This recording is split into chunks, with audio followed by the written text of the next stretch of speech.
오늘 우리가 함께 봉독한 이사야서 53장은 이사야 선지자가 주전 700년 전에 예수 그리스도께서 이 땅에 육신의 옷을 입고 오셔서 십자가에서 당하실 고난과 아픔 그리고 구원 사역에 대해서 예언하신 말씀입니다. 이 매언의 말씀을 이루시기 위해서 예수님은 2000년 전에 이 땅에 하늘 보좌를 버리시고 인간으로 오신 거예요.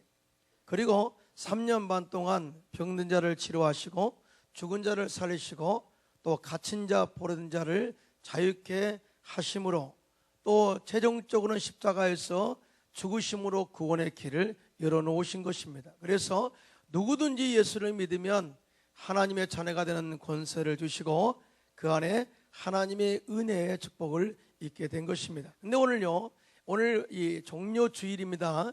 종료주일은 예수님께서는 이 예언을 성취하기 위해서 많은 사람들의 호산나 찬양에 찬양을 받으시면서 나귀를 타고 예루살렘 성에 입성하는 날입니다. 그리고 일주일 동안 고난과 신문을 받으시고 후에 십자가에서 구원의 길을 완성하신 것이죠. 우리가 십자가 많이 이야기합니다. 십자가 목걸이하고 또 십자가 또 틀을 보기도 하고 또 십자가 그면 감동하기도 합니다. 그러나 진정 십자가의 능력과 의미는 무엇일까요? 십자가는 상징이 아니라 그 속에 능력이 있는데요, 십자가의 고난의 의미를 다시 한번 생각하면서 은혜를 나누고자 합니다. 첫째로 십자가의 고난은 화해 역사를 이루는 능력이 있습니다. 이런 믿으시면 아멘. 인간의 살면서 가장 큰 실패가 있다면 그것은 인간이 하나님과 원수된 사건이에요. 인류의 조상인 아담과 하와가 하나님께서 먹지 말라 한 선악과를 따 먹음으로 말미암아 죄가 들어왔는데요, 그 영향력은 대단합니다. 첫째로 영이 죽어버렸고요, 세상 속의 가시와 엉겅퀴가 도다나 저주된 인생을 살게 된 거예요. 한마디로 말하면 인생의 행복이 상실되고 만 것입니다. 이런 인간에게 무슨 행복이 있겠습니까? 사실 사람이요, 성공하는 비결도 인간관계가 좋아야 된다고 이야기하고 있습니다. 인간관계가 비틀어지면 절대로 그 인생은 성공적인 삶을 살 수 없다고 이야기해요. 미국의 카네기 공과대학의 한 연구소에서 인생살이에서 실패한 사람들, 다시 말하면 가정생활, 직장생활, 사회생활에서 실패한 사람들 중 1만 명을 표본으로 이들이 실패한 이유를 조사 연구를 했습니다. 대학 연구생들이 연구를 시작하기에 앞서서 이분들의 실패 이유를 예측한 것이 있는데, 그들이 지식이 없거나 또는 기술이 없어서 혹은 무능해서 능력이 없어서 실패했을 것이다 생각했는데, 의외로 연구의 결과가 나왔어요. 이들의 실패 이유 중 전문적인 기술과 지식이 결여되어서 실패한 사람은 불과 15%밖에 없었고요, 그 밖에 85%의 사람들이 인간관계의 잘못으로 인하여 실패한 것으로 드러냈습니다. 그만큼 인간관계가 좋으면 성공을 이룰 수가 있고, 인간관계가 나쁘면 실패할 수밖에 없다는 것을 이야기하고 있습니다. 다시 말하면 인간관계가 성패를 결정하는 데 중요한 요소가 되고 있다는 것이죠. 그리고 이 인간관계에서 실패한 사람들을 추적해서 심층 분석한 결과 이 사람들은 한결같이 부정적이고 원망, 불평하고 있었다는 것을 이야기하고 있습니다. 여러분, 이같이 관계가 나누어지면, 관계가 올바르지 못하면, 불편하면은 온전한 성공의 길로 갈 수 없다, 그 말이죠. 그래서 우리 인간이 하나님과 원수가 되고 난 이후에 인간은 항상 사람을 미워하고 다툽니다. 그리고 시기하고 질투가 많습니다. 또 원망하고 불평합니다. 또 불안과 두려움이 있습니다. 근심과 걱정이 항상 넘쳐납니다. 낙심과 자질이 있습니다. 열등식과 죄책감이 있습니다. 의심과 정죄하는 마음이 있습니다. 교만함과 불순종이 있고요, 항상 부정적인 마음과 스트레스를 크게 받는 것을 보게 됩니다. 여러분, 이런 생각과 마음을 가지고 어떻게 우리가 행복할 수가 있고 승리할 수가 있을까요? 그래서 하나님은 이러한 패배한 인생들을 승리하고 행복한 인생들로 다시 회복하시기 위해서 독생성자 예수님을 이 땅에 보내셔서 십자가에 죽으심으로 말미암아 하나님과 우리 사이에 원수의 담을 허시고 화평의 중보자가 되신 것입니다. 여러분 믿으시면 아멘. 그래서 오늘 본문 이사야서 53장 5절이 다 같이 시작. 그가 찔림은 우리 허물 때문이요 그가 상함은 우리의 죄악 때문이라. 그가 징계를 받음으로 우리는 평화를 누리고 그가 채찍에 맞음으로 우리는 나음을 받았도다. 할렐루야. 이와 같이 주님께서 십자가에서 우리의 죄와 허물을 짊어지시고 고난과 징계를 받으심으로 말미암아서 우리의 모든 죄를 주님이 용서하심으로 주님과 우리의 관계에 화평을 이루게 되었다. 이에 대해서 사도 바울은 에베소서 2장 14절로 16절에 정확하게 말씀하고 있는데요. 다 같이 합독합니다. 시작. 그는 우리의 화평이신지라 돌로 하나를 만드사 원수된 것 곧 중간에 막힌 담을 자기 육체로 오시고 법조문으로 된 계명의 율법을 폐하셨으니 이는 이 둘로 자기 안에서 한 세 사람을 지어 화평하게 하시고 또 십자가로 이 둘을 한 몸으로 하나님과 화목하게 하려 하심이라. 원수된 것을 십자가로 소멸하시고 라고 말씀하고 있어요. 여러분 예수님께서 십자가에서 마귀를 멸하시고 다 이루었다 선포하실 때 성전에 있는 휘장이 돌로 딱 쪼개렸어요. 그건 뭐냐면은 하나님과 우리 사이를 가로막고 있는 죄의 담이 무너졌다 그 말이죠. 그래서 예수님의 십자가 보혈은 하나님과 우리를 화평케 하는 다리와 같다. 브릿지 역할을 한다.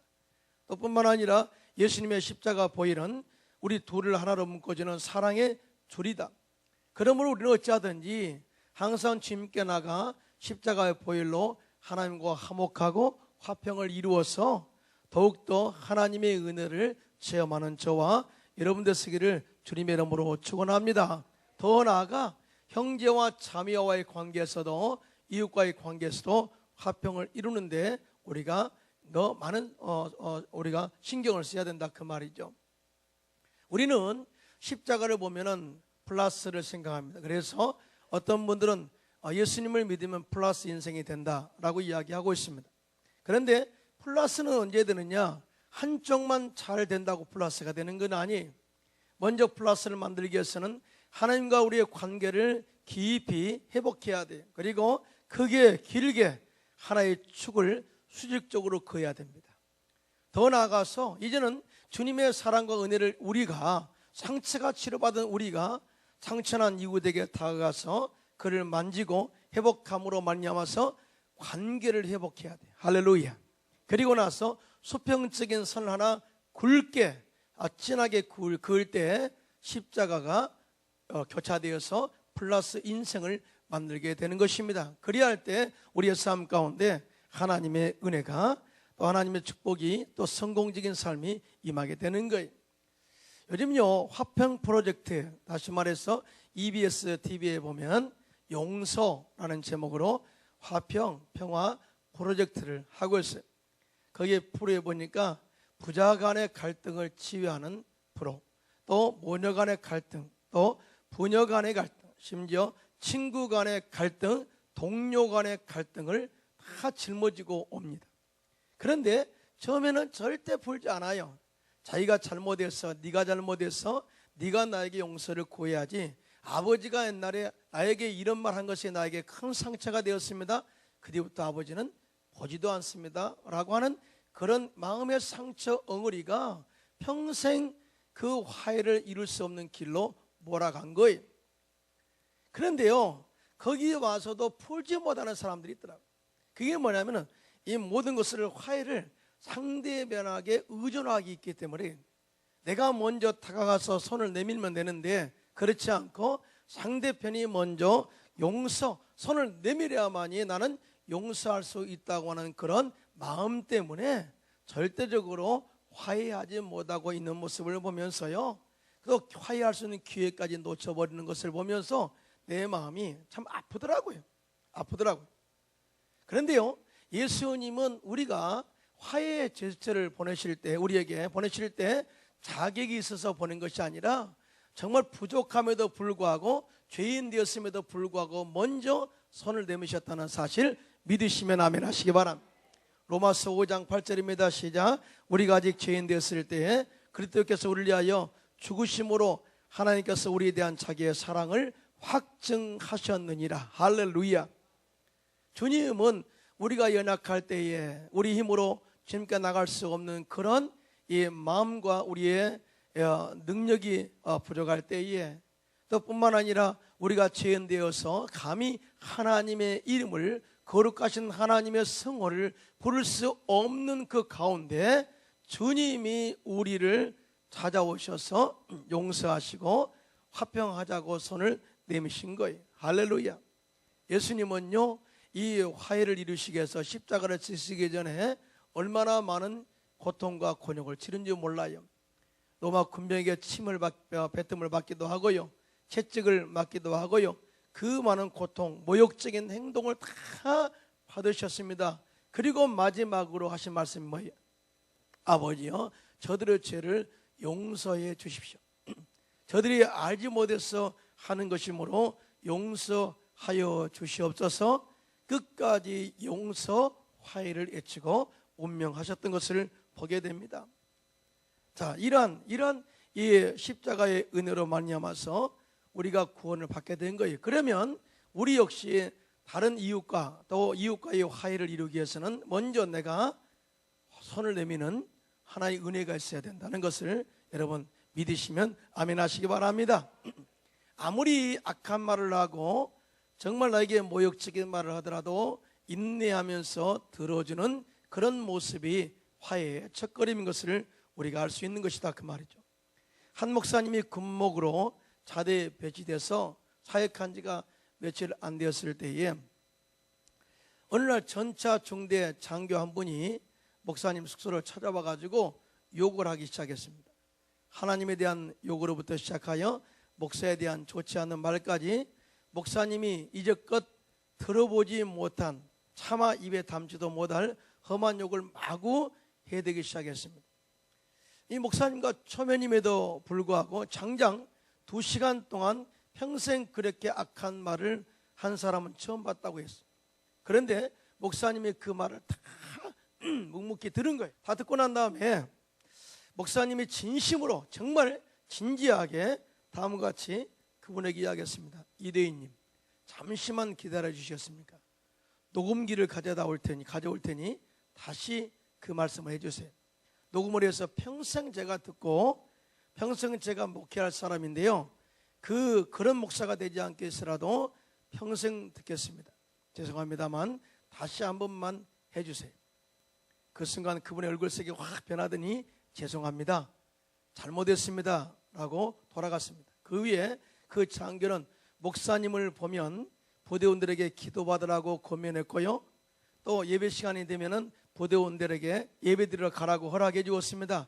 목사님이 그곳의 전 장병이 침례를 받기까지 그 장교와 좋은 관계로 지냈다라고 간증을 하고 있어요. 여러분요, 남을 모욕적인 말을, 남이 말하는 모욕적인 말을 들어준다는 것은 쉬운 일이 아니에요. 그런데 이런 말을 할지라도 들어주는 것은 당신의 의견을 존중합니다 라는 의미가 있고요, 당신과 관계는 매우 중요합니다, 당신은 나에게 중요한 존재입니다, 당신과 화평할 마음이 있습니다 라고 하는 의미가 담겨 있어요. 그럴 때 우리는 인내가 필요하죠. 인내를 가지고 드려야 할 이유가 뭐냐? 인내를 가지고 드려야만이 온전하고 구비하여 조금 더 부족함이 없는 화평과 관계를 이룰 수가 있기 때문입니다. 할렐루야. 예수님이 하셨던 것처럼 우리 역시 이웃과의 관계가 회복하기를 원한다면 먼저 손을 내밀어서 사랑의 제철을 보내주시기를 주님의 이름으로 부탁합니다. 둘째로 십자가의 권한은 치유하는 능력이 있습니다. 오늘 이사야서 53장 5절에 다 같이 시작. 그가 찔림은 우리 허물 때문이요 그가 상함은 우리의 죄악 때문이라. 그가 징계를 받음으로 우리는 평화를 누리고 그가 채찍에 맞음으로 우리는 나음을 받았도다. 할렐루야. 십자가형에서 이 못 박혀 처형을 당하는 것처럼 무서운 형벌은 없어요. 무서운 고통은 없습니다. 십자가형은 가장 잔인하고도 소름 끼치는 사형 제도였어요. 로마 재판관이 법정에서 이 죄인을 십자가에 처형한다 라고 유죄가 선고되면은 그 명령에 따라서 집행관이 죄인의 옷을 벗기고 잔인하게 채찍질을 하고 그 후에는 십자가에 못을 박아 달아 죽이는 그런 방법이에요.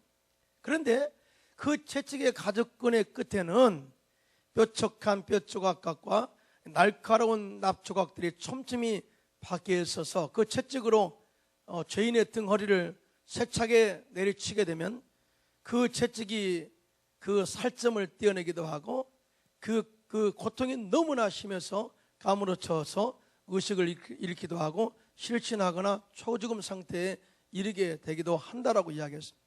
그런데 죄 없으신 예수님께서 이러한 채찍을 맞으신 거예요. 그리고 십자가에서 처절한 고통의 죽음을 맞이한 것입니다. 그런데 이 채찍은 당신의 죄 때문에 맞으신 것이 아니라 바로 우리의 죽은 영혼을 살리고 우리의 또한 죄악된 우리 영혼들을 살릴 뿐만 아니라 우리의 병든 혼과 육을 치유하시기 위해서 그 고통을 참으셨다고 말씀하고 있습니다. 이에 대해서 베드로전서 2장 24절에 다 같이 시작. 친히 나무에 달려 그 몸으로 우리 죄를 담당하셨으니 이는 우리로 죄에 대하여 죽고 의에 대하여 살게 하려 하심이라. 그가 채찍에 맞음으로 너희는 나음을 얻었나니. 그래서 예수님의 십자가의 그 고통을 통해서 우리 죄인된 우리의 몸이 용서받은 의인으로 인치심을 받게 되었고 뿐만 아니라 병든 혼과 육을 치유하시는 은혜를 받게 되었다는 것을 가르쳐주고 있습니다. 우리 영혼은 죄악과 세상의 풍파로 말미암아 공격을 받아 상처나고 병든 영혼들입니다. 그런데 이 병든 영혼이 주님의 은혜를 아무리 받고다 할지라도 은혜가 들어와서 우리의 삶 가운데 유익을 주지 못하여 먼저 우리가 치유함 받아야 회복이 돼야만이 하나님의 은혜가 말씀이 우리 안에서 떨어져 열매를 맺게 되고 그런 말씀을 통해서 은혜를 받게 되는 것을 우리가 보게 됩니다. 그러므로 어찌하든지 십자가의 은혜와 사랑 안에서 먼저 우리가 치료함 받고 치료받은 우리의 영성을 가지고 이웃을 살리는 역할을 하는 저와 여러분 되시기를 주님의 이름으로 축원합니다. 주님의 은혜 안에 들어오면 십자가 안에 들어오면 치유와 회복 역사가 일어나게 되는 거예요. 기독교 큐티 매거진 생명의 삶에 소개한 간증이 한 권사님으로부터 목사님께 급한 연락이 왔습니다. 목사님, 남편이 암 진단을 받았는데 당장 수술을 하지 않으면 힘들대요. 사실은 이분은요 20년 동안 교회를 다녔지만은 아내 된 권사님은 교회에 데려다 주면서도 예배는 한 번도 참석하지 않는 분이었어요. 그래 권사님이 가끔 기회가 있는 대로 여보 이제 오신 짐에 교회 들어가서 예배도 드리고 갑시다. 그러면은 즉시로 그 남편이 그럼 앞으로 교회 안 데려다 줘 하고 화를 내기 때문에 더 이상 말을 끊을 수가 없는 거예요. 그런데 그분이 암에 걸려서 이제 죽을 날을 기다리고 있는 거죠. 그런데 이 권사님이 목사님을 초청해서 우리 그래도 남편이 구원받기를 위해서 기도해달라고 그래서 이 목사님이 신방을 하게 됩니다. 갔더니 처음에는 아는 체도 않더래. 얼굴도 안 보더니 두 번째, 세 번째 가서 기도해주고 또 잠깐 이렇게 예배 드릴 가운데 마음의 문을 활짝 열렸어요. 그리고 이제는 수술 전날에 권사님의 거룩한 욕심이 있었죠. 이제 침례를 좀 받았으면 좋겠다. 세례를 받고자 목사님께 요청했더니 물론 본인도 이제 예수를 믿기로 작정했기 때문에 세례를 받는 그런 날을 정해서 수술 전날로 잡았습니다. 여러분 생각해 보세요. 그분이 마지막으로 드리는 처음이자 마지막으로 드리는 그 예배가 될지도 모르는 그 예배에 권사님 참여했고 남편도 참여했고 목사님은 이 집례하고 감동적인 예배를 드렸다고 합니다. 감동적인 정말 눈물을 흘리면서 정말 은혜 예배를 드렸다고 합니다. 그런데 수술이 있던 날 권사님으로부터 목사님께 전화가 걸려왔습니다. 목사님, 놀라운 일이 일어났습니다. 배를 열어보니 암이 아니랍니다. 저는요, 참 주님이 신방하는 기간 동안에 치유하시고 회복하셨다고 저는 믿습니다. 너희가 고난당하는 자가 있느냐? 교회 장로들을 청하여 기도할 것이고, 병든 자가 있느냐? 이하여 정말 기름을 바르고 기도할지니라. 그래야면 믿음의 기도는 병든 자를 치료한다 말씀하셨어요. 할렐루야. 신방하는 기간 동안에 주님이 역사하셔서 암이 바로 혹으로 변하게 되셔서 그 혹을 떼어내고 치료함 받은 이후에는 정말 열심으로 교회 다니고 또 찬양하고 예배하고 있다고 간증하고 있습니다. 할렐루야. 하나님은 살아계십니다. 예수님께서 이 땅에 참 많은 일을 하셨어요. 나가서 천국 복음을 전파하시고요, 또 뿐만 아니라 회당에서 하나님의 말씀을 가르치시고 그들이 성숙된 신앙인으로서 세상 속에 영향을 미치기를 원하셨어요. 그런데 이것보다 더 중요하게 여기시며 사역한 그런 내용이 있는데, 가는 곳곳마다 병자를 고치시고 죽은 자를 살리시는 치유사역입니다. 그런데 이 치유사역이 얼마나 중요했던지 공생의 3년 반 동안에 3분의 2를 투자하셨어요. 다시 말하면 3년 반 동안에 2년 2개월을 병자 치유사역에 투자하셨다, 그 말이. 왜 그랬을까요? 그만큼 인간의 영혼의 치유가 중요함을 알았기 때문이죠. 뿐만 아니라 예수님께서는 12제자를 부르셔서 그들에게 더러운 귀신을 쫓아내며 모든 병과 모든 약한 것을 고치는 능력을 주시면서 너희는 잃은 양에게로 가라. 잃어버린 양들을 주께로 인도하는 데에 최선을 다하라. 그러면서 마태복음 10장 7절 8절에 이렇게 말씀합니다. 시작. 가면서 전파하여 말하되 천국이 가까이 왔다 하고 병든 자를 고치며 죽은 자를 살리며 나병 환자를 깨끗하게 하며 귀신을 쫓아내되 너희가 거저 받았으니 거저 주라고 말씀하셨어요. 예수님이 하시는 치유 사역을 똑같이 하라고 그렇게 그들에게 능력을 주신 것입니다. 사랑하는 성도 여러분, 치유가 그만큼 중요한 이유가 뭔지 아십니까? 치유가 되지 않으면, 마음의 상처가 고침받지 못하면 아무리 좋은 것을 말해도 그것을 좋게 받아들이지 못해요. 여러분, 소금이 얼마나 좋습니까? 제가 옛날에 이 알러지로 인해서 고통하고 선교지에서 힘들어할 때 의사 처방을 받았는데 소금 동굴의 처방을 내려주더라고요. 헌가는 소금 동굴이 있습니다. 그래서 소금 동굴에 가서 아토피, 그 다음에 알러지를 치유하는 그런 효과를 본 적이 있습니다. 소금은 그만큼 알러지도 치유하고 아토피도 치유하고 호흡기도 치유하고 심지어 우리의 모든 균도 치유하는 능력이 있죠. 그런데 어떤 사람에게 소금이 안 좋냐면은 상처난 사람에게는 소금이 최악입니다. 너무나 힘들어요. 상처난 사람에게 소금기가 들어가면 그 고통이 이만저만이 아니죠. 정말 소금은 좋지만 상처난 사람에게는 고통이에요. 그런데 건강한 사람에게는 소금이 좋은 거예요. 너희가 세상의 소금이 되어라 라고 하는 것은 복음으로 사람들을 치유하라 하는 영적인 의미가 있죠. 그런데 십자가의 은혜로 치유받지 못하면 아무리 좋은 복음을 들려줘도 그것을 긍정적으로 받아들이지 않는다, 그 말이에요. 이게 뭐예요? 은혜 이전에 치유가 우선입니다. 할렐루야. 그럴 때 은혜가 다가온다는 사실을 절대 믿으시기를 주님의 이름으로 축원합니다. 그래서 오늘 정료주의를 맞이해서 십자가의 고난을 다시 한번 생각할 때요, 먼저 우리가 치유를 경험하시기를 주님의 이름으로 축원합니다. 그리고 건강한 영성을 가지고 이웃에게 십자가의 은혜와 치유의 손길을 내미셔서 그 이웃도 치료받고 회복하여서 하나님의 은혜와 사랑을 체험하는 저와 여러분 되시기를 주님의 이름으로 축원합니다. 세 번째, 십자가의 고난은 하나님의 한없는 사랑의 능력이에요. 오늘 이사야서 53장 4절로 5절 상반절입니다. 시작. 그는 실로 우리의 질고를 지고 우리의 슬픔을 당하였거늘 우리는 생각하기를 그는 징벌을 받아 하나님께 맞으며 고난을 당한다 하였노라. 그가 찔림은 우리의 허물 때문이요 그가 상함은 우리의 죄악 때문이라 그랬습니다. 오늘 본문에 하나님은 분명히 말씀합니다. 그는 실로 우리의 질고를 졌다. 우리의 슬픔을 당하였다. 우리의 허물 때문이다. 또 우리의 죄악 때문이다. 이것 때문에 예수님이 십자가의 고난을 당하셨다. 왜 그럴까요? 우리를 사랑하셨기 때문이라고 성경은 전하고 있습니다.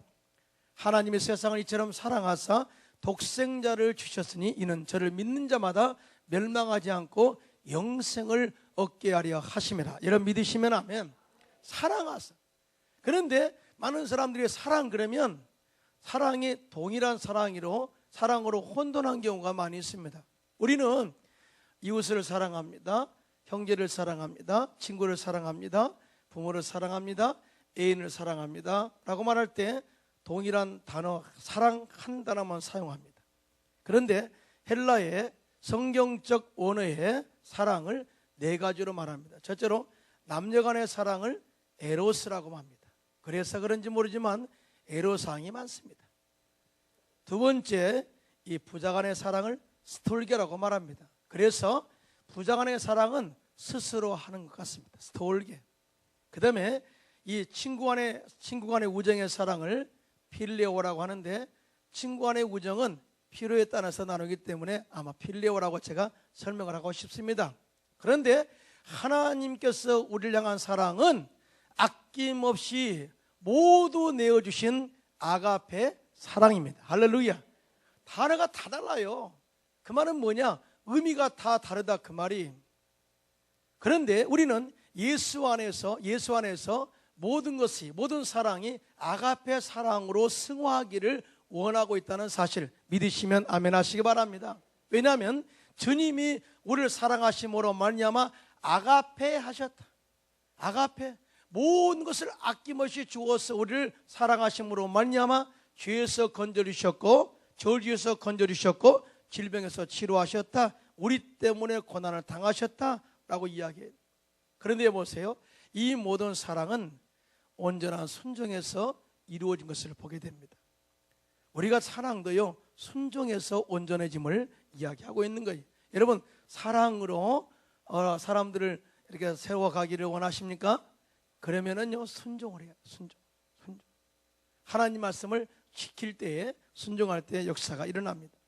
서울역 쪽방촌 대부로 통하는 김응용 목사님의 차남 김범성 목사님은 아버지가 쪽방촌에서 이렇게 노숙자들을 돕는 것을 보면서 나는 절대로 아버지 같은 고생을 하지 않겠다 다짐을 했어요.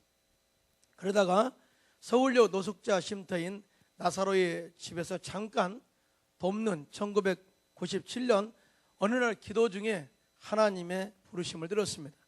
범서가 내가 이 일을 위해 불렀다. 가난과 고통 가운데 포로가 된 내 백성을 구해주지 않을래? 하지만 유학을 가서 교수가 되고 싶었던 그는 하나님의 부르심을 거절하면서 못합니다. 하나님, 저는 대우를 받는 목회를 하고 싶습니다. 저 말고 다른 사람을 선택해 주세요. 이렇게 빡빡 우기다가 결국은 하나님의 부르심에 순종합니다. 그리고 자기의 모든 꿈을 다 내려놓고 순종해서 15년째 노숙자를 위해서 빈민사역을 해오고 있습니다. 목사님의 사역은 열매 나눔 재단과 열매 나눔 인터내셔널을 통해서 무담보 소액대출 사역으로 사람들의 자립을 돕고 사회적 기업과 카페 운영을 통해서 세터민들 하면 탈북자들이죠. 탈북민들에게 일자리를 마련해 주고 있는 사역을 하고 있습니다. 그 사역에 참 아름답게, 노숙자는 보통 밥 한 끼 주는 것으로 끝나잖아요. 그런데 이분이 하나님의 꿈과 비전을 가지고 이제는 노숙자에게 밥 주는 것으로 끝나는 것이 아니라 재활할 수 있도록, 재기할 수 있도록 돕는 역할을 하고 있었던 것이죠. 이것이 많은 사람들에게 영향을 주어서 이제는 유엔의 밀레니엄 빌리지 프로젝트 팀과 함께 아프리카, 베트남, 인도, 러시아 등 제3세계 지역 개발까지 돕는 사역을 진행하고 있습니다. 이와 같이 하나님의 뜻에 순종하여 소외된 자들의 사랑에 헌신하였더니 작은 쪽방촌 사역이 세계적인 사역으로 확대되었다고 간증하고 있어요. 목사님은 이렇게 말합니다. 나의 실천과 헌신이 세상을 바꾸는 것이 아닙니다. 예수님의 십자가의 사랑과 능력만이 세상을 바꿀 수 있습니다. 하나님의 은혜를 입은 우리가 그 은혜에 감동하여 순종할 때 예수님의 능력이 나타나고 세상이 변화될 수 있습니다 라고 이야기했어요. 저는 이 말씀을 들으면서 참 은혜가 되었어요. 감동이 오더라고요. 하나님은 우리를 택하신 목적이 무엇일까요?